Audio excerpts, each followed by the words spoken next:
সালাম, আপনার স্যার আছেন? হ্যাঁ স্যার আছে, কথা বলবো আমি। একটু অনুমতি নেই। যান।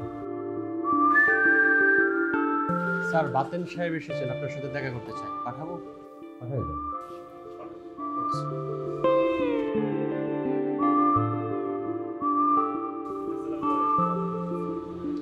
আসসালামু আলাইকুম। ওয়ালাইকুম আসসালাম স্যার।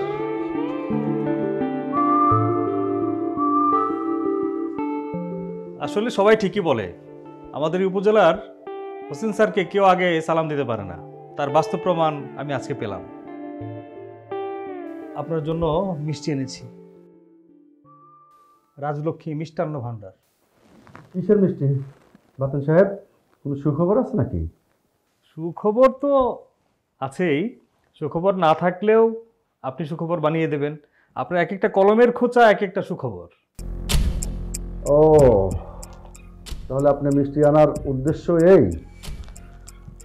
বাতেন সাহেব, মিষ্টি এনেছেন, ভালো করেছেন, কিন্তু মিষ্টি তো ভাই আমি রাখতে পারবো না।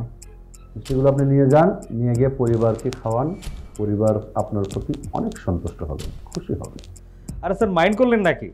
এটা ধরেন আপনি বড় ভাই, আমি ছোট ভাই, একটা সৌজন্যতা। মানুষ মানুষকে সৌজন্যমূলকভাবে একটা উপহার দিতেই পারে, এটা ধরে নেন সেটার একটা নিদর্শন স্বরূপ আর কি। বাহ, খুব সুন্দর কথা বলেছেন। হাদিয়া, হাদিয়া নবী করিম সাল্লাল্লাহু আলাইহি ওয়াসাল্লামের সুন্নত।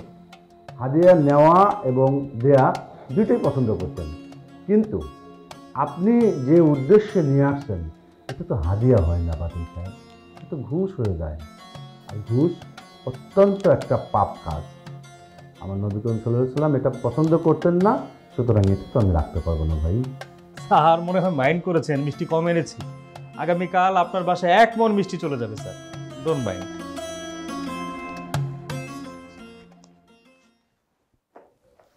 স্যার আপনার জন্য।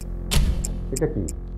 ওই যে স্যার 25%, কাজের শুরুতে 25%, কাজ শুরু হওয়ার পরে পাবেন 50%, তারপরে 25%, আর ওই 25% কিন্তু স্যার কাজের শেষে। আমি কিন্তু স্যার পাক্কা ইমানদার মানুষ, আপনাকে ঠকাবো না।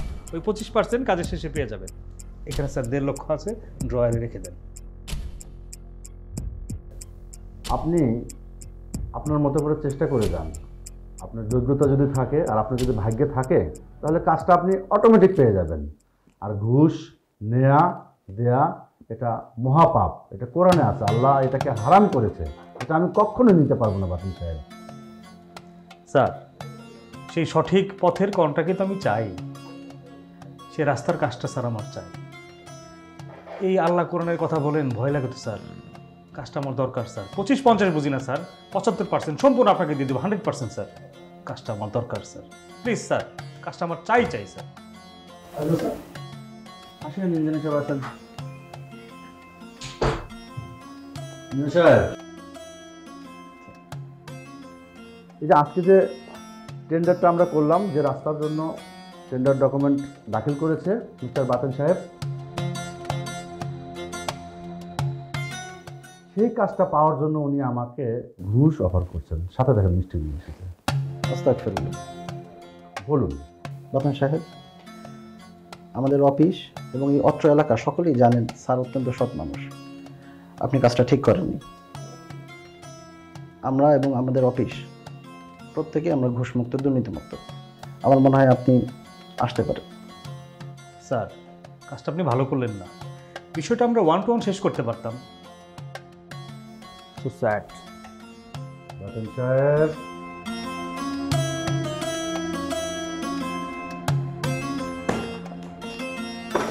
আসসালামু আলাইকুম। ওয়ালাইকুম আসসালাম। বসেন মিনিস্টার, বসেন।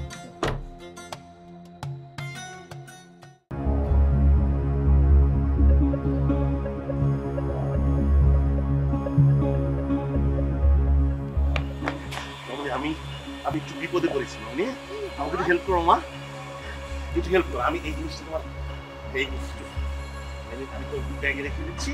হ্যাঁ, আমি আমি আমি পরে এসে নিয়ে যাবো। হ্যাঁ মা, ঠিক আছে মামুনি? হ্যাঁ মামুনি, মামুনি ঠিক। হ্যাঁ মামুনি,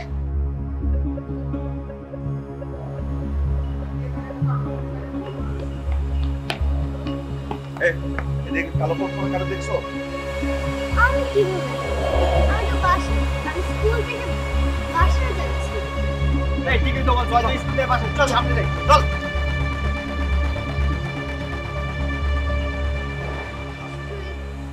বিপদে পড়েছে।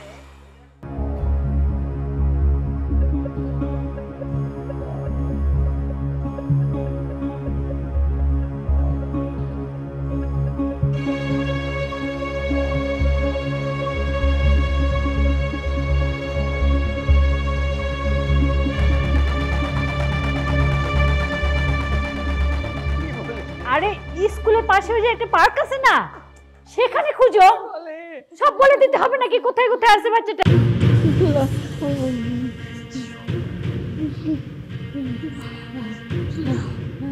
বাবা হোসেন, বাবা ফাতেমাকে পাওয়া যাচ্ছে না। না স্কুল থেকে আসে নাই, ও একলা বের হয়ে গেছে। আমি জানি না, আমি তুই দেখ কি করার কর। তারপর জানি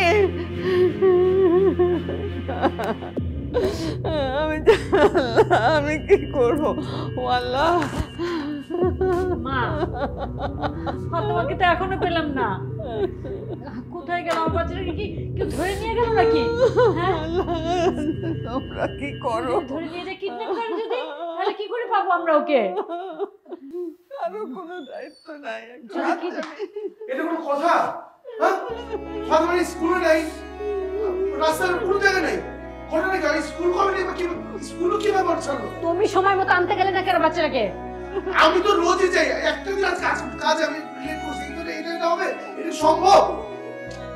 আমি বুঝতে পারছি না। আরে চুপ করে রাখতেছো না? ও যে মেয়েটাকে বাড়ি আসছো কিসের জন্য?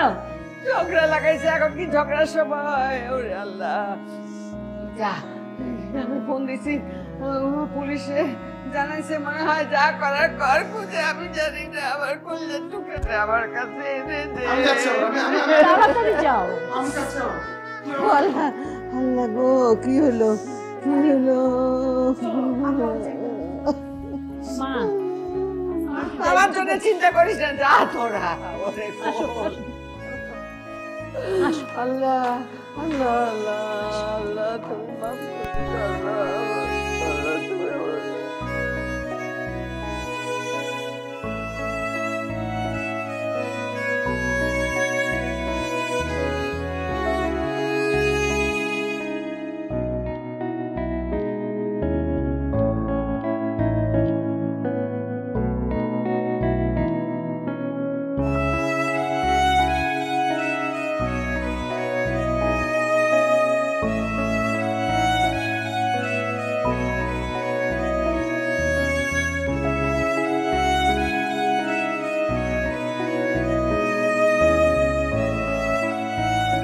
মা। তুমি এসেছো? হ্যাঁ মা, আমি এসেছি। ব্যাগটা নিবে না? হ্যাঁ নিব। তুমি এখন এখানে বসে আছো? আপনি জিনিস না দিয়ে কি আমি বাসায় যেতে পারবো? বাহ, খুব সুন্দর। ঠিক আছে মা, এই যে, ঠিক আছে। এই যে আপনি। হ্যাঁ হ্যাঁ হ্যাঁ হ্যাঁ হ্যাঁ হ্যাঁ।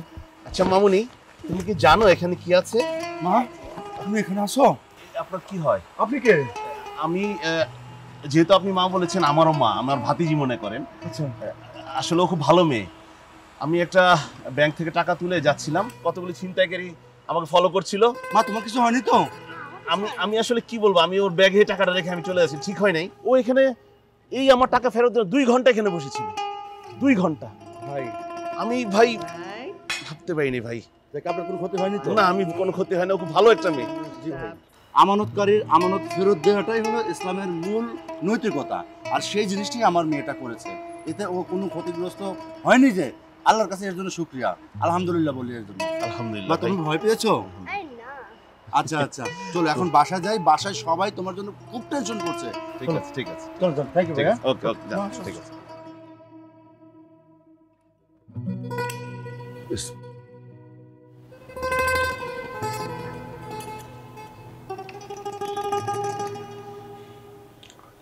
জানিস মা, এই পিঠাগুলো দেখে আমার তো একটা কথা মনে পড়ে গেল।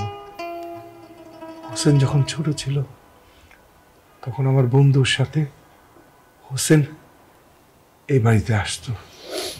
তোর মা তখন জীবিত ছিল। হোসেনকে দেখার সাথে সাথে তোর মা এই তেলে ভাজা পিঠাটা হোসেনের সামনে গরম গরম বানায় দিত, আর হোসেন কি মজা করে এই পিঠাটা খেত, কি আর বলবো। তোর মাও আজ নাই, আমার বন্ধুটাও নাই।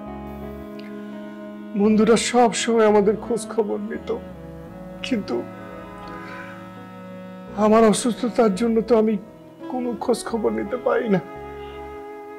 মারে তুই তো বড় হয়েছিস, একটু মাঝে মধ্যে ওদের বাড়ি গিয়ে খোঁজ খবর নিস, তোর চাচি আম্মার খোঁজ খবরটা নিস। আমি তো যাই বাবা। আমার বান্ধবী রাবেয়া, ও তো খুব ভালো হ্যান্ডিক্রাফটের কাজ পারে। আমি তো ওর থেকেই কাজ শিখছি। আমার প্ল্যান আছে, আমি কাজটা ভালোভাবে শিখতে পারলে ছোটখাটো একটা শপ দেব। আলহামদুলিল্লাহ, আল্লাহ যেন তোর মনের বাসনা পূরণ করে। মা দেখ, এত গুণবতী মেয়ে, কিন্তু রাবিয়ার তো বিয়ে হচ্ছে না, ভালো একটা পাত্রই পাচ্ছে না রে মা। পাত্র তো পাচ্ছে বাবা, কিন্তু সমস্যা তো হলো পাত্রপক্ষদের। তারা তাকে দেখতে এসে পুরুষ সদস্যরা যারা আছে ওকে পর্দা ছাড়া দেখতে চায়। যেমন ধরো মামা, চাচা, ফুপা, ভাই, দুলা ভাই, এদের সামনে কি পর্দা ছাড়া যাওয়া যায় বলো? কি বলিস? না না না না, এটা কেমন কথা? আরে এটা তো নারীদেরকে ছোট করা হয়, অপমান করা হয়। হ্যাঁ, বর্তমান যুগে তো মেয়েদেরকে আমরা পণ্য হিসেবে দেখছি। আমাদের ইসলাম ধর্মে মেয়েদের স্থান অনেক উপরে। ধর কোনো পাত্রীকে যদি দেখতেই হয়, তাহলে পাত্রপক্ষের যে নারী সদস্যগণ আছে তারাই একমাত্র বিয়ের আগে দেখতে পাবে। তারপরে যখন বিয়ের কথাবার্তা ফাইনাল হয়ে যাবে, ঠিকঠাক হয়ে যাবে, তখন একদিন শুভক্ষণ দেখে ওই পাত্র আর পাত্রী নির্বিলি বসে তাদের মতামত ব্যক্ত করতে হবে। মা, এটাই নিয়ম, এটাই তো হওয়া উচিত। দোয়া করি আল্লাহ তাআলা যেন দ্রুত তাদের এই সমস্যাগুলোর থেকে মুক্তি দান করে। আমিন। হ্যাঁ রে মা, আমিও দোয়া করি। ফাতেমা, আম্মু এভাবে আর স্কুল থেকে একে একে বের হবে না। তোমার জন্য আমরা সবাই কি টেনশনে ছিলাম সারাদিন, জানো তুমি? এমন কাজ আর করবে না মা। এরকম আর করবো না মা, মনে থাকবে। এই আলহামদুলিল্লাহ। ফাতেমা, কেউ তোর ব্যাগে 5টা লাখ টাকা রেখে গেছে আর তুই ওখানে দাঁড়াইছিলি? টাকাটা বাসায় নিয়ে আসা যেত না?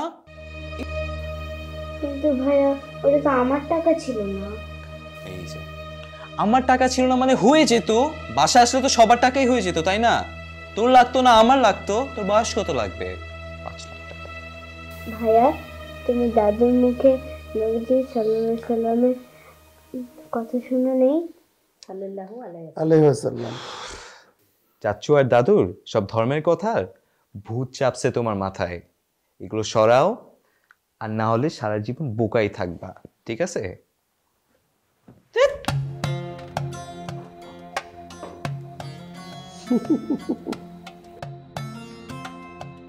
মা, বলো আম্মু। বাবার সম্পত্তি ভাগ ছেলেরা পায়, মেয়েরা পায় না।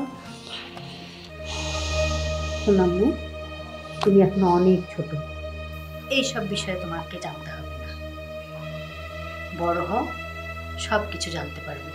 আর তোমার বাবার মুখে তোমরা 2 ভাই বোন যেসব জেনেছো না, সেটা সঠিক না।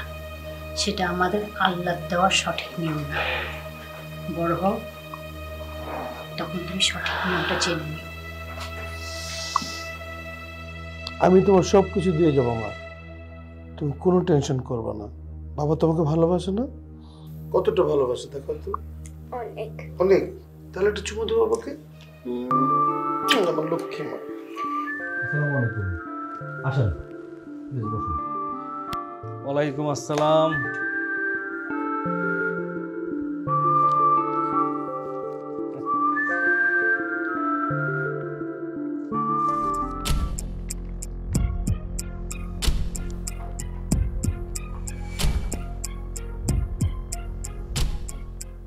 কি এগুলো বাতিল সাহেব? 4.5 লক্ষ আপনার ভাগের টাকা স্যার। এখানে 4.5 লক্ষ টাকা আছে। আমি বুঝলাম না বাতিল সাহেব। আমরা আপনাদের সাথে ভালো ব্যবহার করি বলে কি মনে করেন? আমাদের দুর্বলতা ভাবেন? আপনাকে কতবার বলবো যে আমি ঘুষ খাই না, এটা মহাপাপ। স্যার ওই যে আরও 1.5 লাখ পুরো টাকাটাই স্যার আপনার ভাগের টাকা স্যার। আমি আগেই জানতাম, সেই জন্য সঙ্গে করে নিয়ে এসেছি স্যার। আগে আপনাকে ভুল বুঝেছিলাম স্যার, ক্ষমা করবেন। এবার আপনাকে আমি চিনতে পেরেছি। পুরো টাকাটা স্যার আপনার ভাগের টাকা, কাজের আগে অগ্রিম দিয়ে দিলাম স্যার।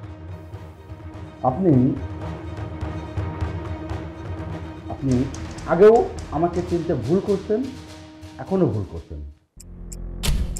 শোনেন বাতিল সাহেব, আমি কোনো হারাম খাই না, কোনো পাপ করি না, কোনো ঘুষও খাই না। দয়া করে হারামের টাকা আপনি উঠে ফেলেন। স্যার এত নয়ছয় করলে কি হয় স্যার? সোজা সাপটা বলেন, টাকাটা আপনি নেন, কাজটা করুন। বাতিল সাহেব, আপনাকে কতবার বলবো যে আমি এই ঘুষ খাই না, আমি এই পাপ কাজ করি না। আমি শুধুমাত্র এক আল্লাহকে ভয় পাই। এতদিন স্যার আল্লাহকে ভয় পেয়েছেন, এবার ভয় পাবেন এই বাতেন মণ্ডলকে।